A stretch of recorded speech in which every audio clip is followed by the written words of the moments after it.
Assalamualaikum warahmatullahi wabarakatuh. Alhamdulillahi rabbil alamin. Lahu ni'matu wa lahul fadlu wa lahul thana'ul hasan. Wassalawatullahil barrir rahim wal malaikatil muqarrabin ala sayyidina wa maulana Muhammadin wa ala alihi wa ashabihi tayyibin tahirin. Allahumma la sahla illa ma ja'altahu sahla wa anta taj'alul hazna idha syi'ta sahla. Allahumma arzuqna al-ikhlasa fi niyyati wal qawli wal amal. Wa ba'du. Ila nabiyil mustafa sallallahu alaihi wasallam wa ikhwanihi minal anbiya'i wal mursalin wa syuhada'i was salihin, khususan ila sultanil awliya Syekh Abdul Qadir Al-Jilani wa Syekh Ahmad Ar-Rifai wa Syekh Bahauddin An-Naqsyabandi wa Syekhina Abdullah Al-Harari wa ila muassisi jam'iyyati Nahdlatul Ulama Syekh Hashim Ash'ari wa Syekh Bisri Samsuri wa Syekh Abdul Wahhab Hasbuah wa ila arwahi jami'i ahlil qubur minal muslimin wal muslimat wal mu'minin wal mu'minat min masyariqil ardi ila magharibiha, khususan ila arwahi abaina wa ummahatina wa ajdadina wa jaddatina wa masyayikhina wa masyayikhi masyayikhina. Al-Fatihah. A'udzu billahi minasy syaithanir rajim. Bismillahirrahmanirrahim. Alhamdulillahi rabbil alamin. Ar-Rahmanir-Rahim. Maliki yaumiddin. Iyyaka na'budu wa iyyaka nasta'in. Ihdinas siratal mustaqim. Shiratal ladzina an'amta 'alaihim ghairil maghdubi 'alaihim waladdallin. Amin. Pemirsa Madu TV, kaum muslimin muslimat, hadirin hadirat rahimakumullah. Alhamdulillah, puji syukur marilah kita sampaikan kepada Allah Subhanahu wa ta'ala. Pada pagi hari ini Allah Subhanahu wa ta'ala kembali mempertemukan kita dalam majelis yang mulia, majelis ilmu agama. Semoga Allah Subhanahu wa ta'ala senantiasa menetapkan taufiknya untuk kita, sehingga kita selalu dapat melaksanakan ketaatan kepadanya. Amin ya rabbal alamin. Salawat dan salam semoga tetap terlimpahkan kepada Nabi Agung, makhluk termulia, Nabi Muhammad sallallahu alaihi wasallam. Semoga kita semuanya mendapatkan syafaatnya kelak fi yaumil qiyamah. Amin ya rabbal alamin. Pemirsa yang dirahmati oleh Allah Subhanahu wa ta'ala, pada pagi hari ini kita akan memulai pengajian kitab Sulamut Taufiq ila Mahabbatillahi ala Tahqiq, karya Syekh Abdullah ibn Al-Husain ibn Tahir Ba'alawi. Kitab ini kitab yang tidak asing bagi seluruh umat Islam, khususnya kita umat Islam di Indonesia, terutama lagi kaum santri, karena kitab ini dipelajari di hampir setiap pondok pesantren di Indonesia. Karena itu ketika kita mendengar Sulamut Taufiq, maka insya Allah semuanya sudah mengetahui kitab ini. Untuk itu marilah kita memulai pengajian kita pada pagi hari ini dengan mengikhlaskan niat kita hadir dalam majelis ilmu lillahi ta'ala. Pada pagi hari ini kita akan memberikan muqaddimah, pendahuluan sebelum kita masuk dalam pembahasan kitab Sulamut Taufiq. Kenapa kita ngaji kitab Sulamut Taufiq? Apa pentingnya kita ngaji kitab Sulamut Taufiq, memahami kitab Sulamut Taufiq ila mahabbatillahi ala tahqiq? Alasannya apa? Kenapa kita perlu untuk ngaji kitab Sulamut Taufiq? Di antara alasan yang penting untuk kita sampaikan adalah karena kitab Sulamut Taufiq adalah salah satu dari dua kitab yang direkomendasikan oleh Hadratus Syekh Hasyim Asy'ari. Dalam kitab ini Adabul Alim wal Muta'allim, kitab karya Syekh Hasyim Asy'ari, Adabul Alim wal Muta'allim fima yahtaju ilaihil muta'allim fi ahwali ta'limihi wa ma yatawaqqafu alaihi al-muallimu fi maqamati ta'limihi. Dalam kitab ini pada bab yang keempat, fi adabil muta'allim fi durusihi wa ma ya'tamiduhu ma'a syaikhi wa rufqati wa fihi salasata asyara naw'an minal adab. Beliau menjelaskan di bab 4 tentang adab orang yang belajar.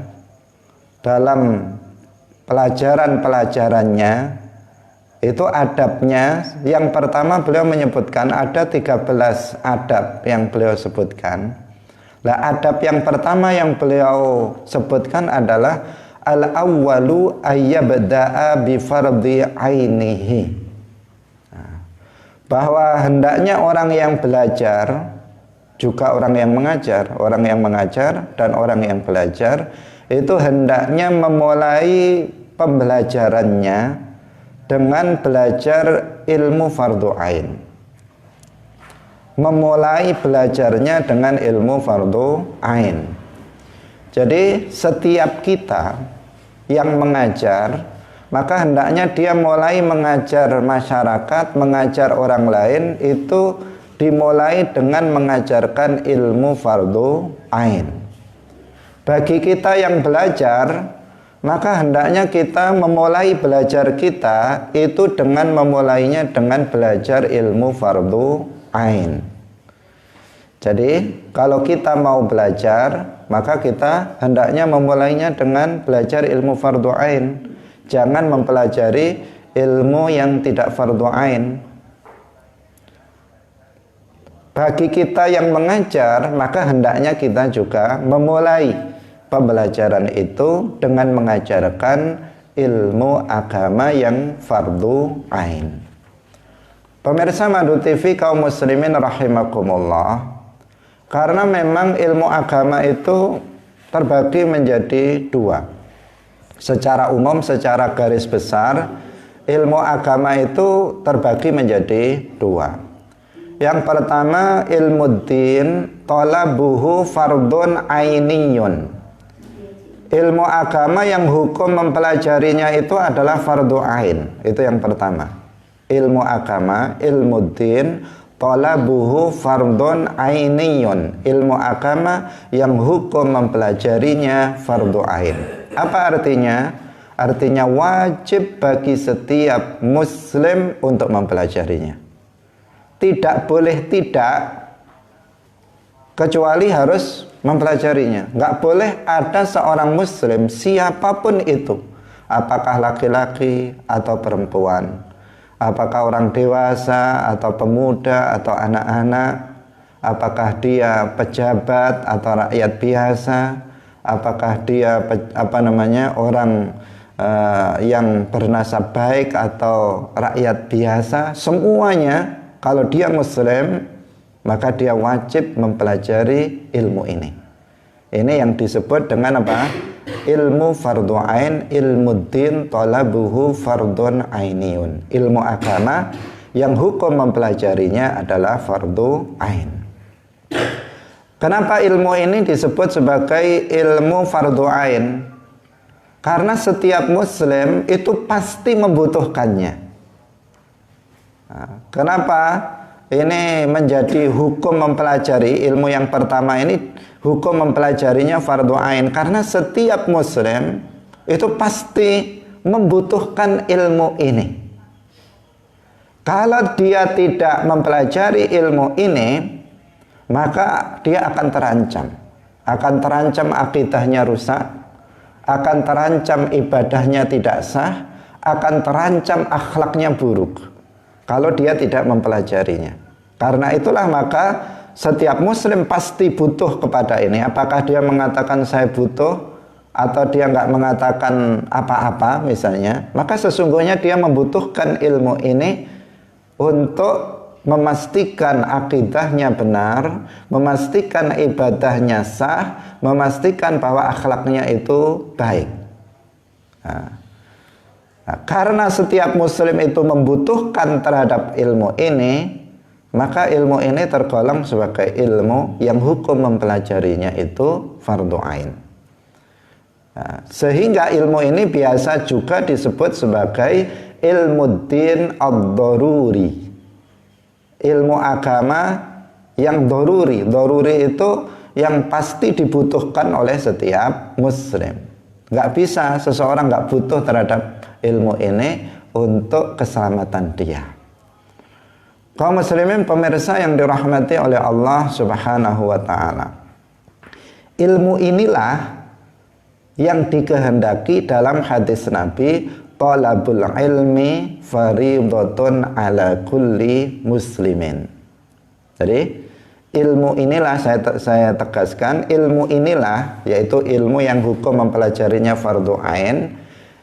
Ilmu inilah ilmu yang dikehendaki dalam hadis Rasulullah, talabul ilmi fardhatun ala kulli muslimin.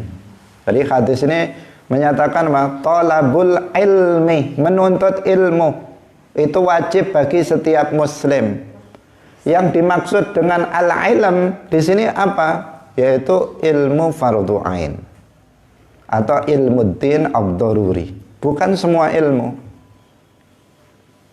Maka nggak bisa seseorang dengan menggunakan dalil hadis ini kemudian dia sedang berbicara tentang ilmu yang lain, ilmu yang lain, ilmu fardu kifayah misalnya. Dia sedang mengajarkan ilmu matematika misalnya.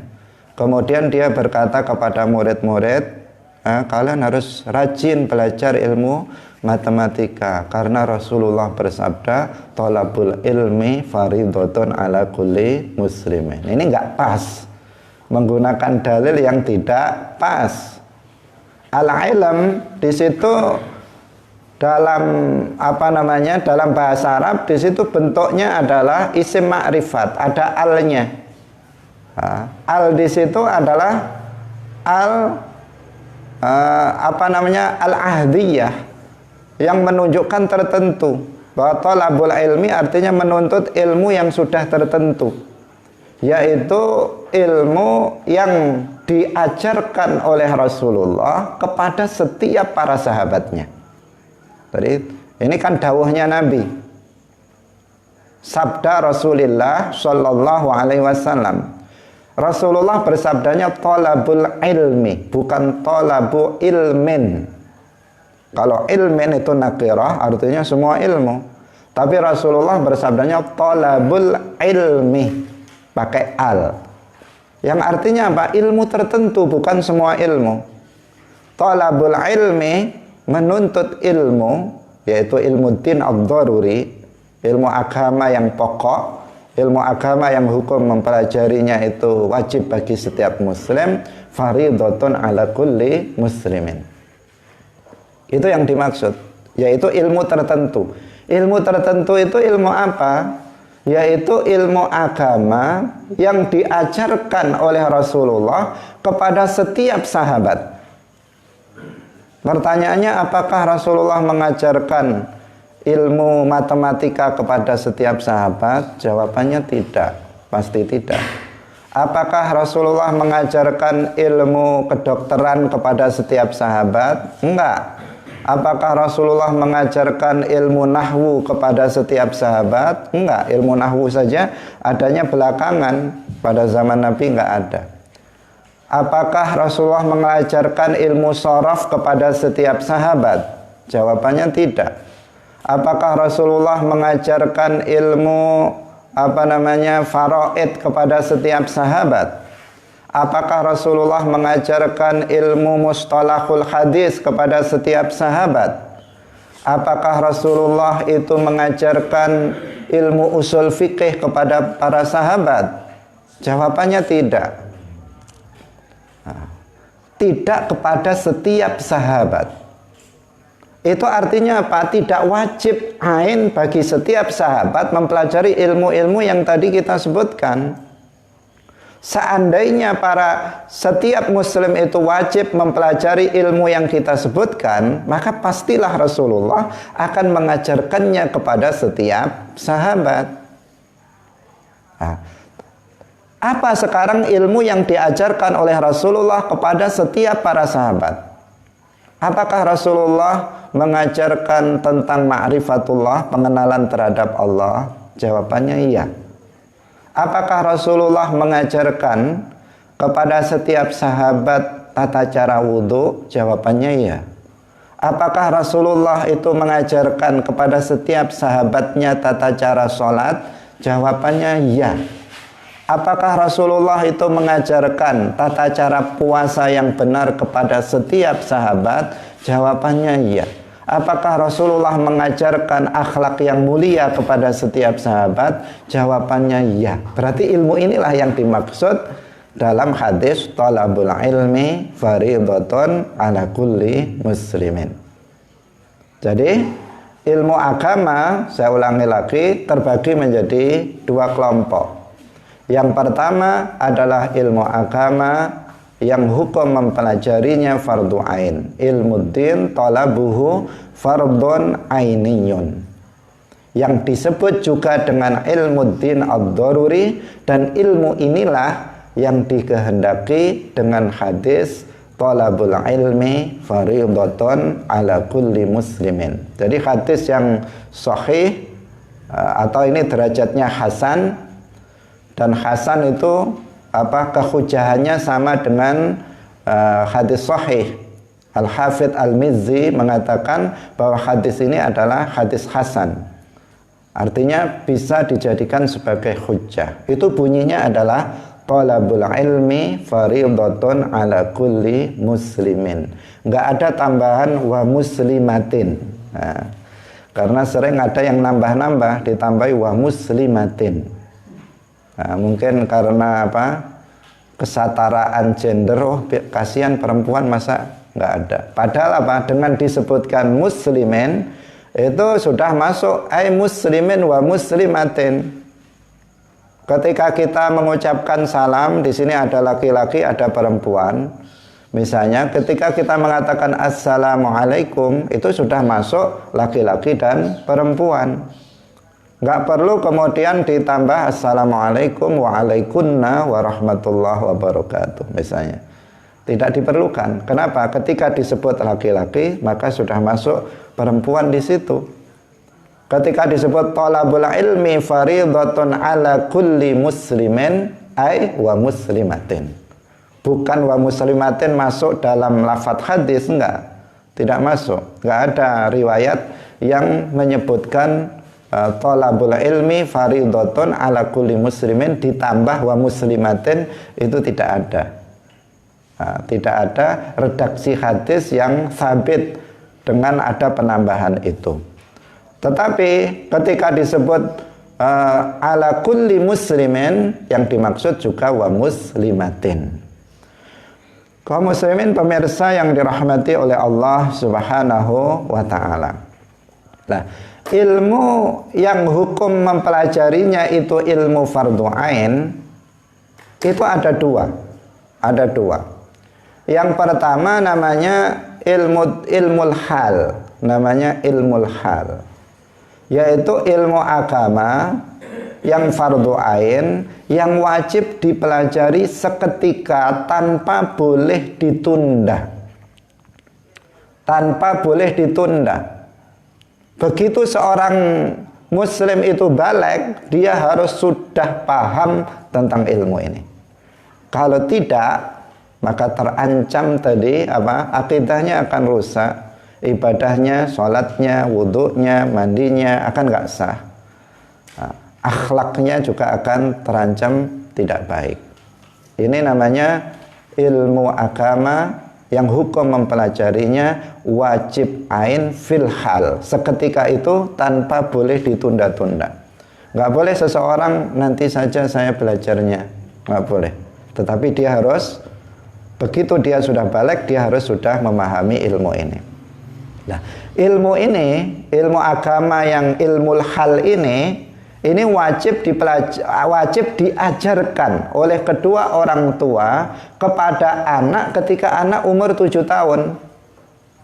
Jadi ketika anak itu sudah umur 7 tahun, maka wajib bagi orang tua untuk mengajarkan ilmu ini kepada anak-anaknya. Karena apa? Ketika anak itu sudah baligh, dia harus sudah paham ini. Yaitu apa? Yang pertama, ilmu tentang ma'rifatullah dan ilmu tentang ma'rifatul Rasul, tentang mengenal Allah dan mengenal Rasulullah. Mengenal Allah dengan mengetahui sifat-sifatnya, wujud, qidam, baqa, mukhalafatul hawadisi dan seterusnya. Ini harus sudah diajarkan kepada anak sebelum dia baligh. Karena begitu dia baligh, maka dia harus sudah mengenal Allah dengan pengenalan yang benar agar imannya benar. Yang kedua, ma'rifatul Rasul, mengenal Rasul. Mengenal Rasul juga dengan mengetahui sifat-sifatnya, as-sidqu, al-amanah, al-fatanah, at-tabligh. Harus dia paham itu, dan itu harus diajarkan oleh orang tua kepada anak sebelum dia baligh. Karena begitu dia baligh, maka dia harus sudah mengenal Rasulullah dengan benar agar imannya terhadap Rasulullah itu menjadi iman yang benar. Kemudian yang kedua atau yang ketiga, ini yang termasuk apa? Ilmul hal. Yang ketiga, yang pertama ma'rifatullah, yang kedua ma'rifatul Rasul, yang ketiga adalah ilmu thaharah, ilmu tentang bersuci. Tentang wudhu, bersuci itu apa? Tentang wudhu, tentang mandi, mandi wajib, kemudian tentang tata cara menghilangkan najis. Jadi kalau seseorang sudah baligh harus sudah tahu, kalau misalnya ini ada lantai kena najis, bagaimana cara mensucikannya, dia harus sudah tahu. Nggak boleh tidak tahu. Kalau nggak tahu, bagaimana nanti sholatnya, nasib sholatnya. Kalau misalnya pakaiannya kena najis, bagaimana cara menghilangkannya, mensucikannya, dia harus sudah tahu ketika anak itu sudah baligh. Karena ini terkait dengan masalah sah atau tidaknya sholat seseorang. Wudhunya harus benar, harus tahu rukun wudhu itu apa, hal-hal yang membatalkan wudhu itu apa, harus sudah tahu. Rukun mandi itu apa saja, kemudian yang hadas besar itu apa saja, harus sudah tahu. Kalau enggak, bagaimana nanti sholatnya? Karena sholat tidak sah tanpa suci dari najis dan hadas. Ini tentang taharah. Jadi taharah itu tiga ini yang dimaksud, yaitu wudhu untuk menghilangkan hadas kecil, mandi untuk menghilangkan hadas besar, dan menghilangkan najis. Kalau najisnya itu ainiyah, bagaimana menghilangkannya? Jika najisnya itu hukmiyah, bagaimana cara menghilangkannya? Maka itu harus dipahami oleh setiap muslim. Ilmu tentang itu adalah ilmul hal, ilmu agama yang wajib dipelajari oleh setiap muslim tanpa boleh ditunda nanti-nanti, karena akan Jika ditunda akan mengancam keabsahan dari sholat yang kita lakukan. Kemudian ilmu tentang sholat ini juga wajib ain seketika, nggak boleh ditunda. Karena apa? Sholat ini kewajiban setiap hari. Bahkan setiap hari kita sholat 5 kali. Ada kewajiban sholat 5 kali dalam sehari semalam. Jika seseorang tidak mengetahui ilmu tentang sholat, maka di sini terancam sholatnya. Bagaimana cara menghadap kiblat, bagaimana cara menutup aurat yang benar, itu bagian dari syarat sah sholat. Bagaimana membaca Al-Fatihah yang benar, rukun sholat apa saja, yang membatalkan sholat apa saja, ini ilmu fardu ain. Kemudian ilmu tentang puasa, ini juga ilmu fardu ain, karena puasa wajib bagi setiap muslim 1 tahun sekali pada bulan Ramadan. Kemudian setelah itu adalah ilmu tentang akhlak, tentang dosa hati, tentang kewajiban hati, tentang dosa tangan, dosa mata, dosa telinga, dosa kaki, dosa perut, dosa kemaluan. Ini juga harus tahu. Apa yang haram dilihat, apa yang haram didengar, apa yang haram diucapkan, apa yang haram diperbuat oleh tangan kita, apa yang haram diperbuat oleh kaki kita, apa yang haram dimasukkan ke dalam perut kita, itu semuanya juga ilmu fardu ain, agar kita tidak jatuh pada perkara yang haram, agar kita terjaga akhlaknya. Nah, inilah beberapa contoh yang tergolong sebagai ilmu fardu ain yang tergolong ilmu hal. Nah, ini yang seketika harus dipelajari, nggak boleh ditunda-tunda lagi. Orang baligh harus sudah paham ini. Nah, kalau enggak, maka dia harus belajar lagi. Kalau misalnya ada kita sudah tua tetapi belum paham ini, maka dia harus belajar ini. Kalau enggak, maka enggak lepas. Tanggung jawab dia tidak lepas. Pertama, dia akan mempertanggungjawabkannya di akhirat. Wajib itu apa hukumannya? Apa pengertiannya? Wajib itu jika dipelajari, maka dia berpahala. Jika tidak dipelajari, dia berdosa. Itu namanya wajib. Rasulullah mengatakan, "Thalabul ilmi fardhatun 'ala kulli muslimin." Wajib. Artinya kalau ada seseorang mati, dia belum pernah belajar akidah, ma'rifatullah, ma'rifatur rasul. Dia mati belum pernah belajar tata cara wudhu, belum pernah belajar tata cara sholat, belum pernah belajar tata cara menghilangkan najis misalnya. Dia sudah mati belum belajar ilmu ini, maka di akhirat dia akan dihisab oleh Allah dan dia akan mempertanggungjawabkan karena dia tidak menjalankan kewajiban. Seperti halnya sholat 5 waktu, hukumnya wajib, nanti akan dihisab pada hari kiamat.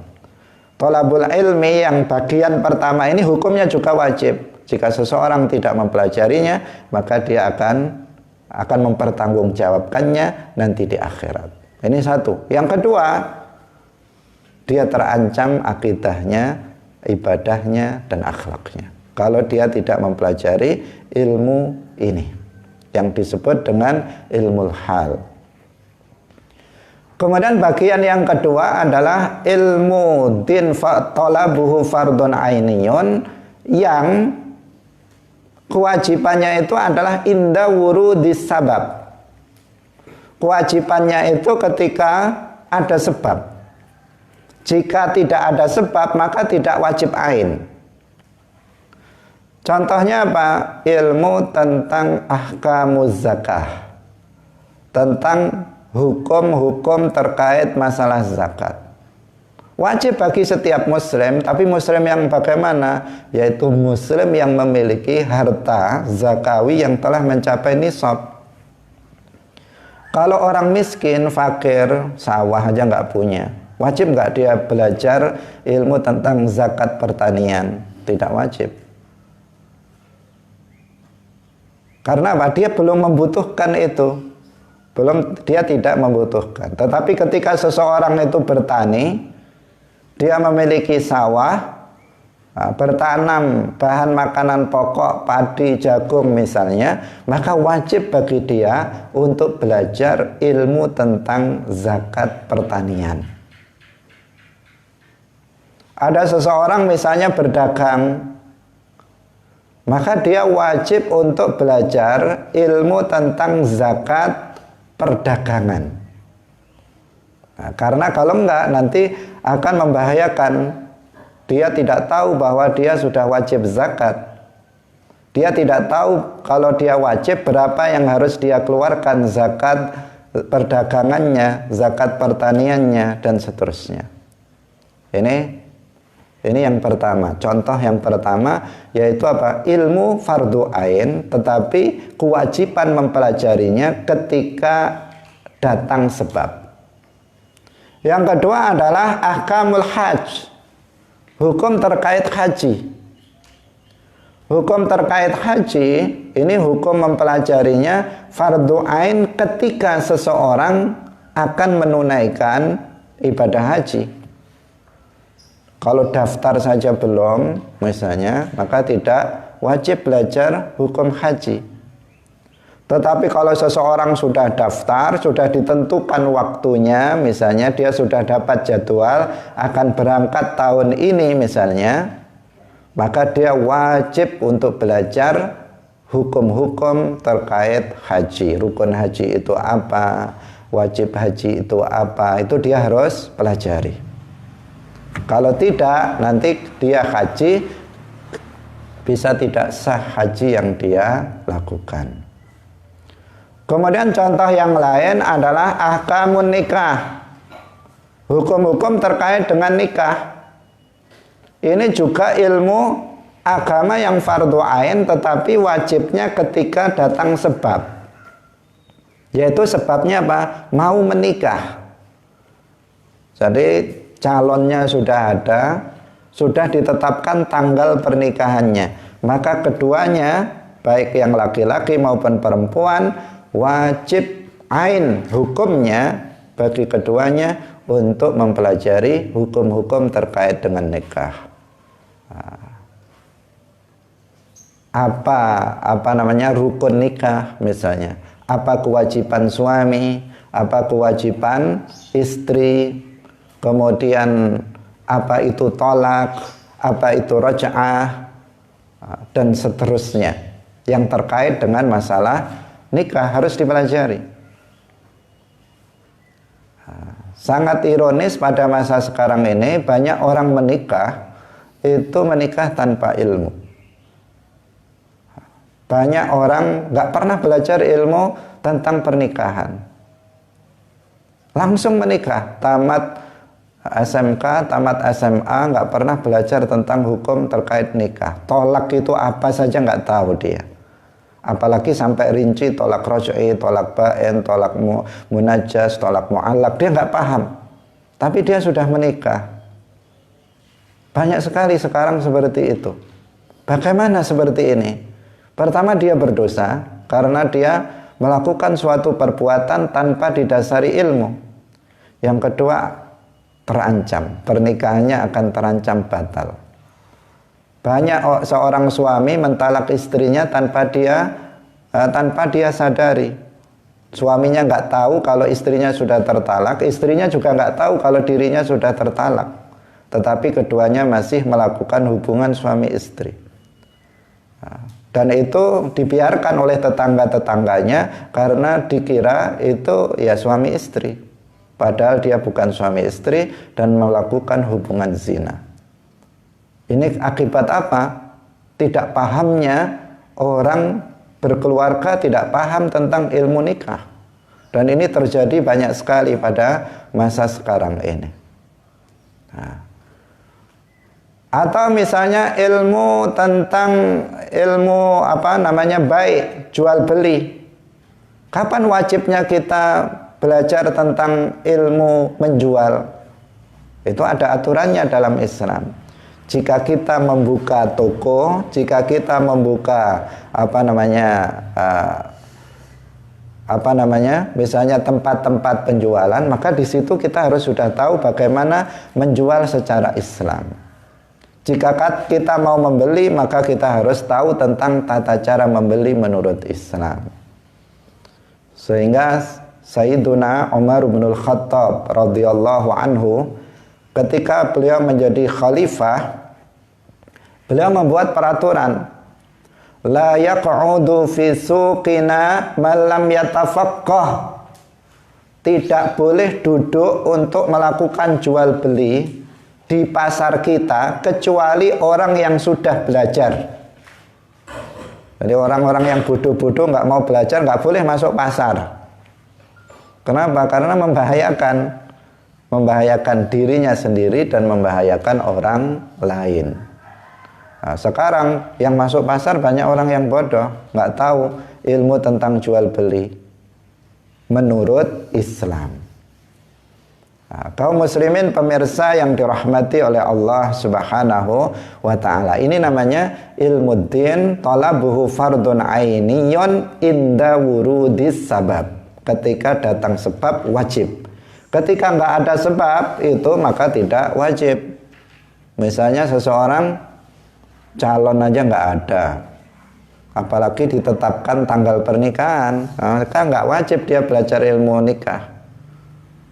Ketika itu belum wajib. Nanti ketika sudah ada calonnya dan sudah ditentukan tanggal pernikahannya, maka di situ baru dia harus belajar ilmu ini, ilmu hal. Ilmu apa? Inda wurudis sabab. Selanjutnya yang kedua. Ini yang pertama namanya ilmu fardu ain, dan ilmu fardu ain ada dua, ilmu hal dan ilmu fardu ain inda wurudis sabab.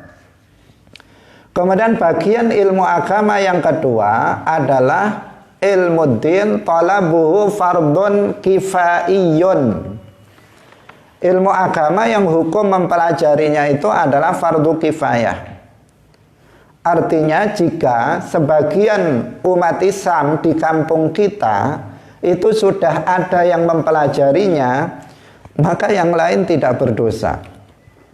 Hukum fardu kifayah itu seperti merawat jenazah, memandikan, mengkafani, mensolati, menguburkan. Itu satu kampung jika sudah ada satu orang saja yang merawat jenazah itu, maka yang lain tidak berdosa.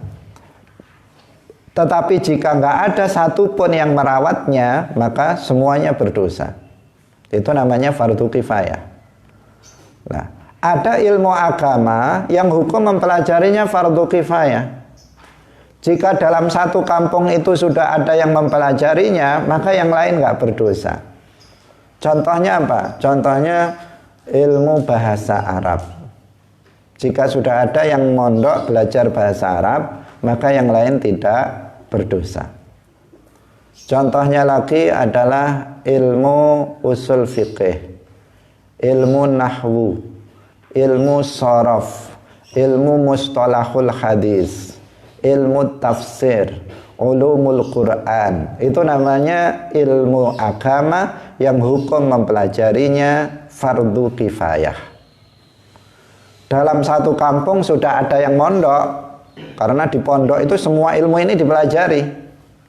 Kalau seseorang masuk pondok pesantren, bukan hanya ilmu fardu ain yang dipelajari, tapi ilmu fardu kifayah juga dipelajari. Maka jika ada yang sudah mondok, maka yang lain tidak berdosa dalam satu kampung tersebut. Karena apa? Sudah ada yang mewakili untuk mempelajari ilmu fardu kifayah ini. Termasuk ilmu kedokteran, itu ilmu fardu kifayah. Karena kalau nggak ada orang Islam yang menjadi dokter, nanti siapa yang mengobati orang Islam kalau sakit? Apakah mau berobat kepada orang kafir?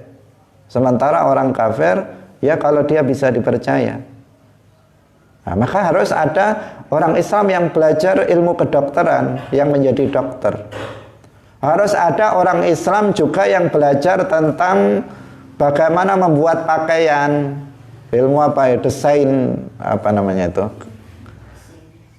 kemudian desain pakaian. Juga harus ada orang Islam yang belajar ilmu tentang bangunan, menjadi seorang arsitek, harus ada. Ini wajib kifayah, karena kalau nggak ada, siapa nanti yang membangunkan rumah untuk umat Islam sehingga umat Islam bisa terjaga dari panas dan dingin.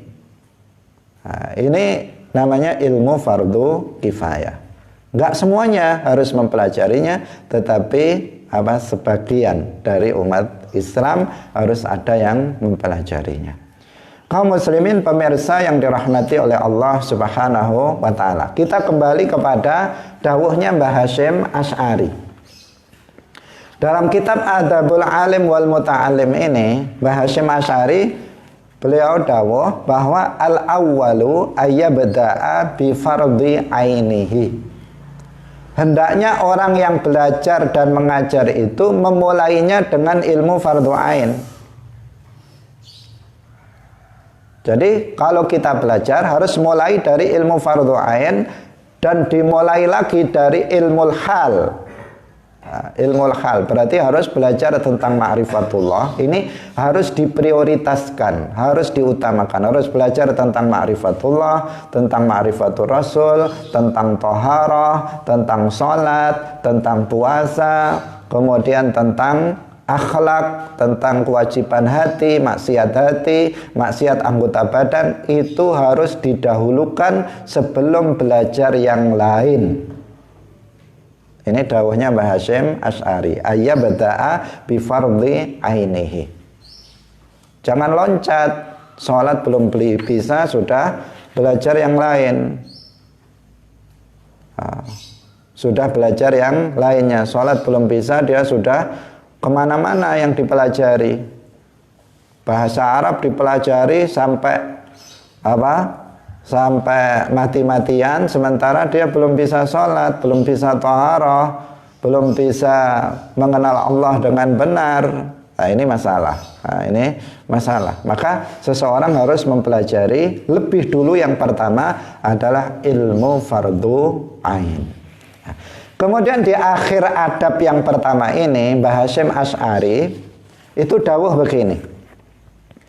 Wa qad dzakara dzalika kullahu al-Imamul Ghazali fi bidayatil hidayati wa Sayyidu Abdullah ibn Tahirin fi Sulamit Taufiqi rahimahumallahu ta'ala. Mbah Hasyim Asy'ari menyebutkan dan telah menyebutkan semua ilmu fardhu ain itu. Yang pertama Imam Ghazali dalam kitab Bidayatul Hidayah, dan yang kedua Sayyid Abdullah bin Tahir bin Husain dalam kitab Sulamut Taufiq. Nah, ini yang menjadi pijakan kita.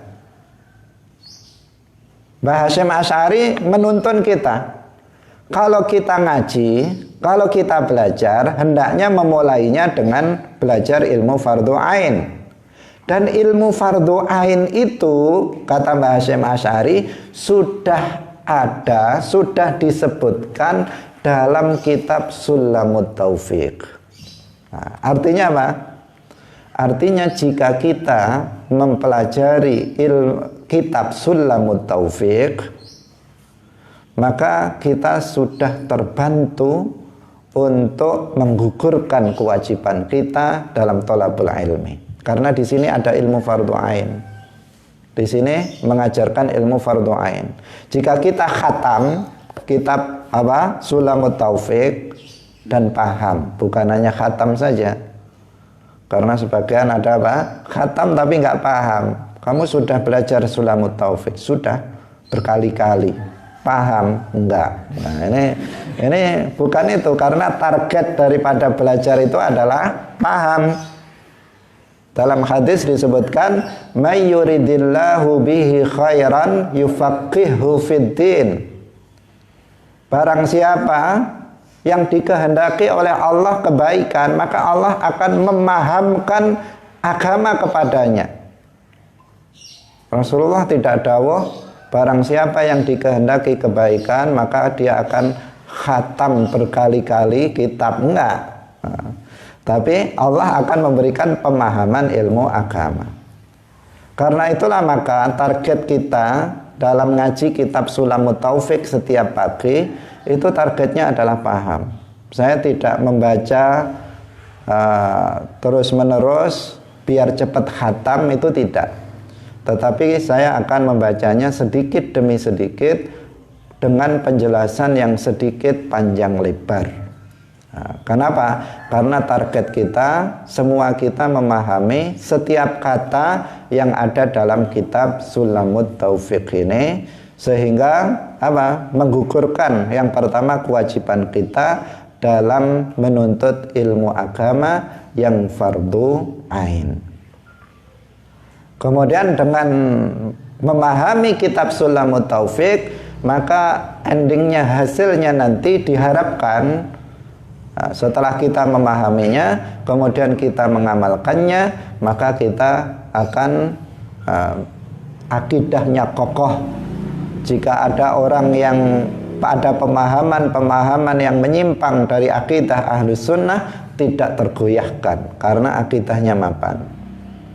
Ibadahnya juga sah, kemudian akhlaknya juga baik. Itu hasilnya yang diharapkan dari belajar kitab Sulamut Taufik ini. Pemirsa Madu TV kaum muslimin yang dirahmati oleh Allah Subhanahu wa ta'ala.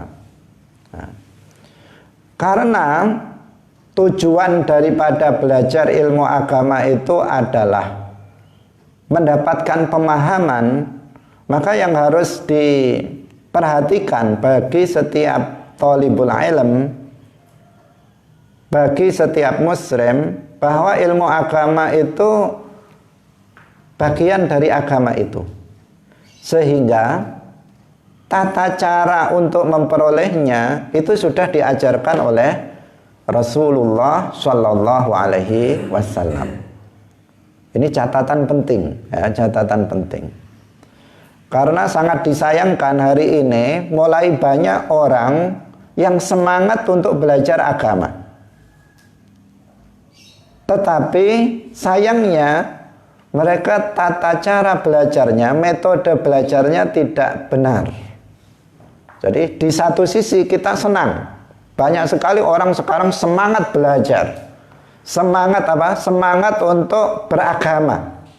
Bukan semangat belajar, semangat untuk beragama. Tetapi di sisi lain mereka salah di dalam menuntut ilmu agama. Artinya salah dalam metode tata cara belajar ilmu agamanya. Maka di sini penting untuk kita sampaikan bahwa metode yang asli dituntunkan dan diajarkan oleh Rasulullah dalam belajar ilmu agama itu adalah dengan cara ngaji.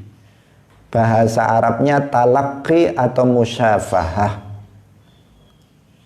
Yang kita ngaji itu artinya langsung mengambil ilmu dari mulut para ulama, dari mulut para ahli ilmu, mendengarkan dari ahli ilmu.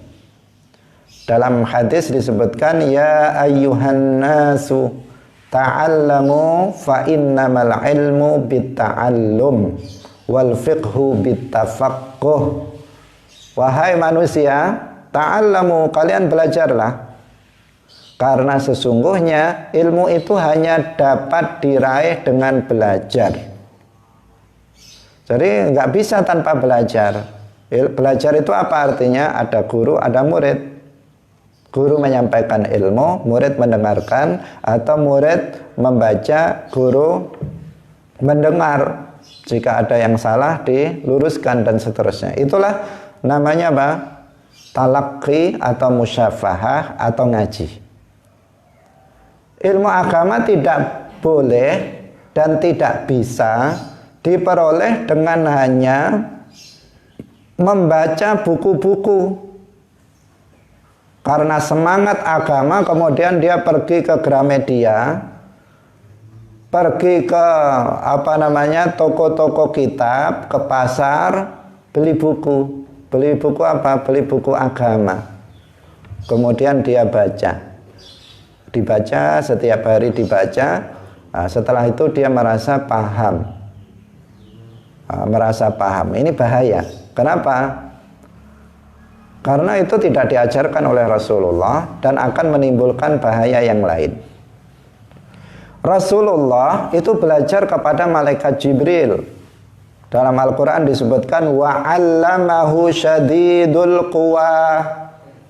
Wa'allamahu syadidul quwa. Syadidul quwa ay Jibril. Dan telah mengajari kepada Nabi Muhammad malaikat Jibril. Para sahabat mereka belajar langsung dari Rasulullah sallallahu alaihi wasallam. Para tabi'in mereka belajar kepada para sahabat. Para tabi'in mereka belajar dari tabi'in. Begitu seterusnya sampai para kiai-kiai kita. Kalau kita melihat sejarah biografi kiai-kiai kita pondok pesantren, itu selalu masa kecil dan masa mudanya dihabiskan dalam perantauan dari satu pondok ke pondok yang lain untuk belajar ilmu agama. Nah, kalau kita Mbah Hasyim Asy'ari misalnya, bagaimana beliau menuntut ilmu dari satu pondok ke pondok yang lain, sampai kemudian beliau juga ke Makkah untuk belajar ilmu agama di sana. Bagaimana Mbah Yai Abdul Karim, Mbah Manap Lirboyo, bagaimana Mbah Fakih Asy'ari, Sumbersari, mereka dalam menuntut ilmu mereka berpindah-pindah dari satu pondok ke pondok yang lain untuk belajar ilmu agama. Kenapa? Karena memang seperti itulah cara belajar ilmu agama, yaitu langsung ngaji kepada para ulama, kepada para kiai. Ilmu agama tidak dipelajari dengan hanya beli buku di pasar kemudian dipelajarinya, apalagi dia tidak memahami tidak memahami tentang siapa pengarangnya, ini kitab tentang apa, Ahlus Sunnah atau bukan, dia tidak tahu, maka ini lebih berbahaya. Ilmu agama tidak diperoleh dari Syekh Google atau YouTube dan seterusnya. Nah, tetapi ilmu agama itu didapatkan dengan cara ngaji kepada para ulama. Nah, ini penting sekali untuk diperhatikan. Kenapa? Hari ini pada masa sekarang ini kebanyakan orang sesat itu karena tata cara belajarnya nggak benar. Banyak orang yang ngawur dalam masalah agama itu gara-garanya apa? Dia belajar agama otodidak. Dia mengatakan, kamu kok tiba-tiba jadi ustadz? Iya, saya otodidak ini belajarnya. Nggak pernah mondok, nggak pernah ngaji, tiba-tiba jadi ustadz, tiba-tiba jadi mubalek. Nah, kenapa? Nah, hanya membaca, modalnya membaca. Ilmu agama tidak dipelajari dengan membaca. Rasulullah aja ummi, beliau tidak membaca dan tidak menulis. Ilmu agama itu dengan mendengar. Membaca dan menulis itu diperlukan sebagai apa? Sebagai penopang dari ngaji kita. Jadi kalau seperti ini, kita sekarang ngajinya pakai kitab. Diperlukan kitab dalam rangka apa? Dalam rangka untuk mengikat ilmu, agar kalau kita lupa kita bisa merujuk. Tapi aslinya metode pokoknya adalah dengan ngaji. Dengan belajar ilmu agama kepada ahlinya, kepada ahlul ilmi. Nah, kemudian di sini ngaji itu kepada seseorang juga harus tepat. Ibnu Sirin mengatakan, inna hadzal ilma dinun fanzuru amman ta'khuduna dinakum. Sesungguhnya ilmu ini adalah bagian dari agama, maka lihatlah kepada dari siapa kalian mengambil ilmu itu.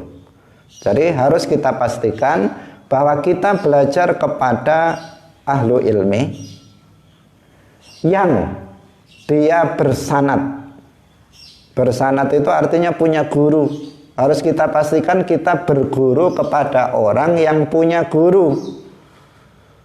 Jangan sampai kita datang kepada seorang guru, ternyata dia nggak punya guru, gurunya buku atau gurunya apa, Google misalnya. Jangan berguru kepada orang seperti ini. Nah, pastikan guru kita itu punya guru, dia pernah mondok misalnya, dia pernah ngaji kepada syekh ini, kepada kiai ini, dan seterusnya. Maka kalau kita sudah tahu seperti itu, baru kita belajar kepadanya. Kemudian yang ketiga, dia harus thiqah, terpercaya. Terpercaya itu artinya dia tidak mudah berfatwa tanpa ilmu. Ciri-cirinya, dia tidak mudah untuk mengatakan menurut pendapat saya dalam persoalan agama. Kalau ada orang mengaku sebagai ahli ilmu, kemudian kita tanya tentang masalah hukum misalnya, kemudian dia mengatakan menurut saya ini haram, menurut saya ini halal. Nah, tinggalkan orang seperti ini. Dia pengkhianat, tidak terpercaya, mengkhianati ilmu. Karena dia belum tahu tetapi dia berdasarkan akalnya. Agama itu bukan berdasarkan otak manusia, bukan berdasarkan akal. Agama itu adalah yang diajarkan oleh Rasulullah, yang kemudian diajarkan kepada para sahabatnya, diajarkan kepada tabi'in sampai kepada kita. Itulah ajaran agama. Bukan menurut si fulan, menurut si fulan. Bukan seperti itu. Yang bukan mujtahid. Kalau mujtahid, maka ada hak bagi dia untuk mengatakan menurut pendapat saya. Tetapi kalau bukan mujtahid, maka tidak ada hak untuk mengatakan tentang hukum suatu masalah, ini menurut pendapat saya. Itu enggak. Kemudian ciri-ciri yang lain, orang yang terpercaya dalam agama itu orang yang sering mengatakan saya enggak tahu. Jadi kalau kamu punya guru, ditanya kok dia bilang saya nggak tahu, maka teruskan belajar sama dia. Jangan ini kok nggak tahu terus, nggak usahlah belajar sama dia. Itu terbalik. Kalau kita belajar kepada seseorang, ditanya kok dia sering mengatakan saya nggak tahu, maka justru teruskan. Kenapa? Karena orang ini hanya mengajarkan kepada kita yang dia tahu. Dan dia tidak mengajarkan sesuatu yang dia tidak tahu. Artinya dia tidak ngawur dalam ilmu yang disampaikan kepada kita. Nah, artinya yang nggak tahu ya kita tanya kepada yang lain. Tapi yang dia ajarkan kepada kita berarti yang murni apa yang dia pelajari dari gurunya. Yang enggak, dia nggak akan mengatakannya.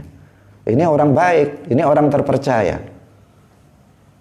Tapi kalau sebaliknya, menurut pendapat saya begini, menurut pendapat saya begini, menurut pendapat saya begini. Wah, ini menurut pendapat saya nih. Ini jadinya apa? Nggak terpercaya. Nah, kaum muslimin pemirsa yang dirahmati oleh Allah, inilah hal yang penting sebagai muqaddimah kita pada pagi hari ini. Jadi Lembaga Dakwah Nahdlatul Ulama LDNU Kabupaten Kediri ini konsentrasi untuk menyebarluaskan kitab Sulamut Taufik ini. Diharapkan para kiai, para ustadz mengajarkan kitab Sulamut Taufik ini, dan para kaum muslimin, warga Nahdliyin itu juga mempelajari kitab ini. Sehingga kita menyiapkan buku, ini buku kitab penjelasan singkat kitab Sulamut Taufik.